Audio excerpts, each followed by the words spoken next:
O que eu aprendi com as consultorias que não deram resultados? Eu até elenquei aqui alguns tópicos para passar para vocês. Um dos principais fatores, mudança de cultura da empresa. Toda empresa, todo açougue, tem uma cultura. Se não tem a cultura do dono, acaba sendo a cultura do funcionário.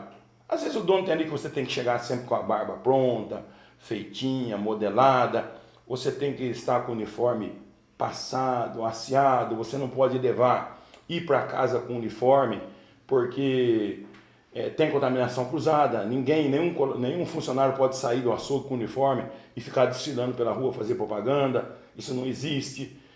Quando o proprietário não tem esta cultura, acaba gerando a cultura do funcionário.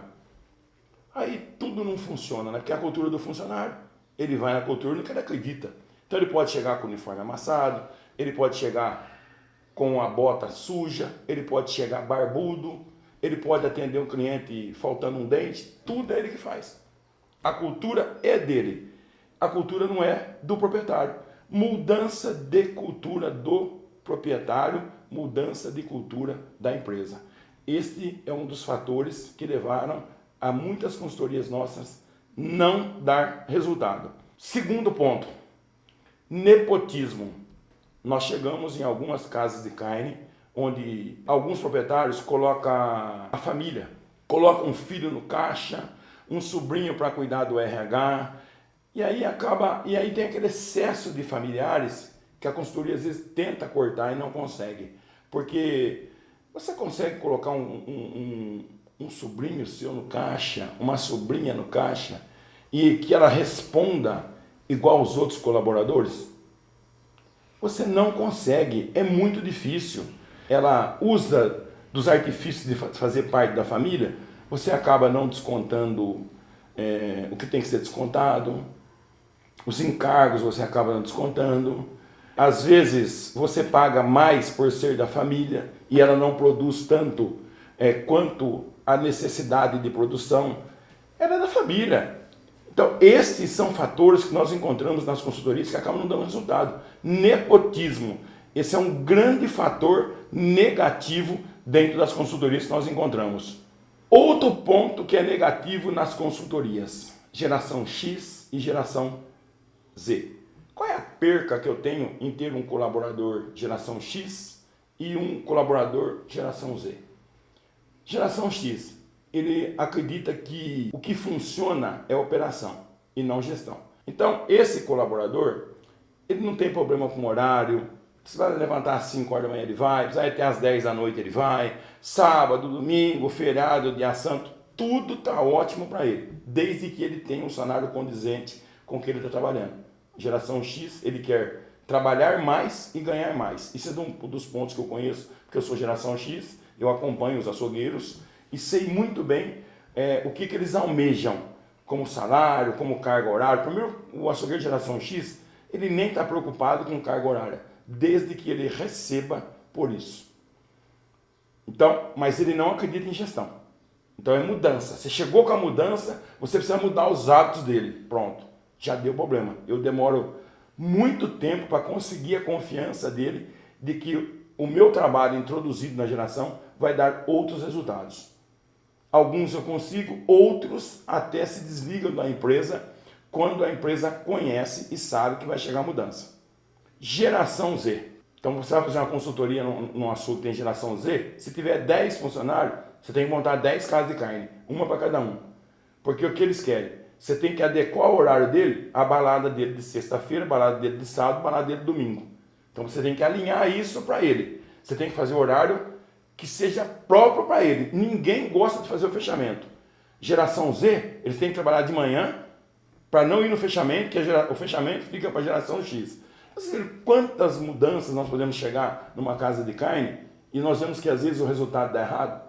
Então, quando nós vamos fazer o diagnóstico da casa de carne, nós acabamos que não avaliando tudo isso. Porque você só consegue avaliar isso quando você está inserido dentro do trabalho. E aí dentro do trabalho da consultoria, você demora às vezes um mês para fazer toda a identificação dos perfis dos colaboradores. Quem são esses funcionários? De onde eles vieram? Todas essas informações perfis de funcionários você tem que levantar quando você está inserida dentro, porque você vai lá no bate-papo, na hora de fazer o diagnóstico, não dá para fazer uma avaliação totalmente, porque nós temos dupla personalidade. E aí quando eu chego, eu estou entrevistando ele ali no primeiro contato, é uma beleza. Depois quando eu vou trabalhar junto, ali dentro, você encontra o perfil de um colaborador muito diferente um do outro, extremamente diferente. E esse conflito, tudo isso nós temos que trabalhar. Então olha quantas informações para que uma casa de carne dê certo. Outro tópico, que é o ego do proprietário. Quando nós somos contratados que uma casa de carnes não está dando resultado, nós só conseguimos identificar o ego do proprietário e dos funcionários quando nós somos inseridos no processo. E aí nós vemos que a empresa que nos contratou, ela está pouco preocupada se vai dar resultado ou não. Contanto que o prolabore dela seja intocável. E a consultoria sempre acaba mexendo nesse ponto, que aliás é um dos pontos principais para as casas de carne que não deram resultado. Prolabore, retirada muito alta, nós já falamos sobre isso, e aquela caminhonete bonita. Se nós conseguirmos manter isso, se vai dar resultado ou não vai dar resultado, não interessa para eles. Outro ponto que também é crucial em prejudicar as casas de carnes: compra em excesso e compra de menos.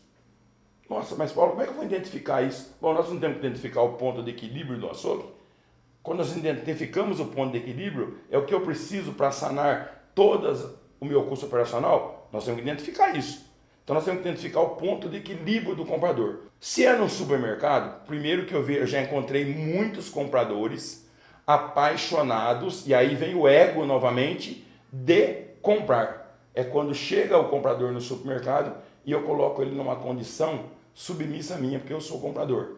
Eu compro com o CNPJ com o dono, mas na hora ali o comprador sou eu. Então eu consigo ter aquela pessoa na sala me esperando, né? Isso é cuidar do meu ego, que delícia isso. Eu compro demais. E aí quando eu compro carne demais, o que acontece na minha câmara fria? Quando eu compro carne demais, a carne estraga, a carne fede, a carne ela vai perdendo a proteína, a carne enxuga dentro da câmara fria, tudo isso vai influenciar nas suas margens. E o que acontece quando eu compro de menos? Puxa, mas eu comprei carne de menos. Mas vou vender o que se eu abrir um açougue? Se eu abrir um açougue, vai vender o que? Carne. E aí você compra de menos. Bom, aí você puxa lá no seu estoque. Olha, essa semana eu vendi 20 quilos de bistequinha de porco. Como eu comprei 40, eu só vou comprar 20. E se chegar um restaurante e te pedir 30 quilos de bistequinha? Como você vai fazer para atender? Já pensou nisso? Então, eu tenho que encontrar o ponto de equilíbrio da minha compra. Isso é crucial para a sua casa de carne. Se você compra demais, você usa muito dinheiro que fica estocado. Se você compra de menos, você não usa dinheiro para você pagar, mas não tem a carne para vender. Interessante, né? Até no aeroporto, conversando com um amigo, ele me perguntou: o que faz eu desistir de uma consultoria? Falta de compromisso com a qualidade. Esse ponto é muito importante. Nós vamos a casas de carnes que quando nós entramos, que nós verificamos a falta de compromisso com a qualidade. Ter a qualidade, mas tem a falta de compromisso. Quando não tem planejamento para desossa, planejamento que eu vou fazer na câmara, planejamento do uniforme, planejamento da qualidade da carne. Eu já peguei inúmeras consultorias e algumas nós desistimos por essa falta. Hoje eu tenho qualidade, amanhã eu não tenho qualidade.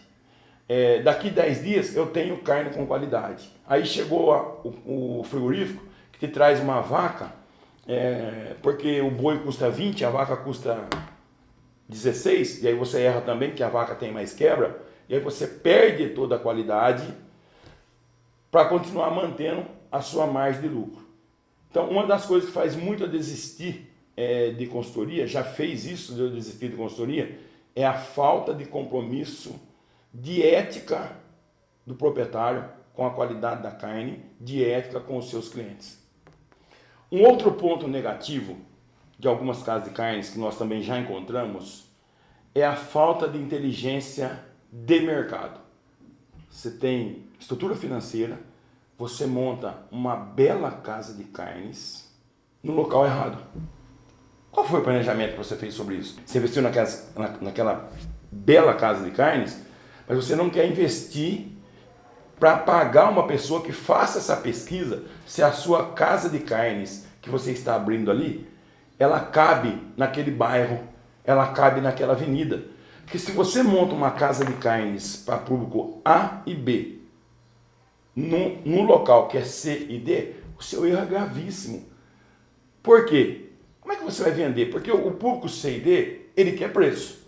Ele não quer entrar naquela casa de carne fantástica, ele quer entrar numa casa de carne higiênica, que tenha bom atendimento e principalmente o preço. O público A e B, ele é o contrário, né? Ele quer entrar naquela bela casa de carne, que ele não quer preço. Ele quer qualidade, bom atendimento, higiene, estacionamento para o belo carro. Mas onde que está a inteligência do seu negócio? Porque se você montou uma casa de carne e errou no seu público, praticamente não tem o que você fazer quando você contrata uma consultoria. Porque a consultoria, ela vai nos pontos internos da necessidade. Externo não tem o que ela fazer. Como que eu vou alinhar tudo isso? Como é que eu vou fazer? Eu vou ter que sugerir para você. Muda a sua casa de carne para outro local. Porque isso já aconteceu comigo. Eu estou falando para vocês de experiência vivenciada. Na minha época, quando eu tinha uma bela casa de carne no centro da minha cidade natal, eu vendia para público A e B. Eu quis montar uma casa de carne, uma linda casa de carnes, num bairro C e D. Tinha cliente que chegava, tirava o chinelo e perguntava se podia entrar. Sabe quanto tempo eu toquei? 90 dias. Eu tirava dinheiro de outra casa de carne para pagar ela, para pagar as despesas dela, para pagar o custo de operação dela. Então, onde é que está a inteligência do seu negócio? Eu já fui contratado há 3 anos atrás para uma casa de carnes que a pessoa queria montar uma casa de carne na Bahia. Ela pagou para eu ir até a Bahia e falar para ela não montar um negócio dela. Eu fui apontar para ela que o negócio dela não ia dar resultado. Então você tem que ficar atento a isso. A sua inteligência do seu negócio. Você vai investir? Fique atento. Aonde você não tem competência, busque quem tem essa competência para te auxiliar. Ele é assertivo? Ele vai ter a maior assertividade possível e vai fazer você ter a maior assertividade possível se você deve dar esse passo ou não. Eu já fiz várias pessoas que me consultaram para montar uma casa de carnes e qual foi o conselho? Monte outro negócio. Casa de carne não. Nós vamos falar isso nos próximos vídeos.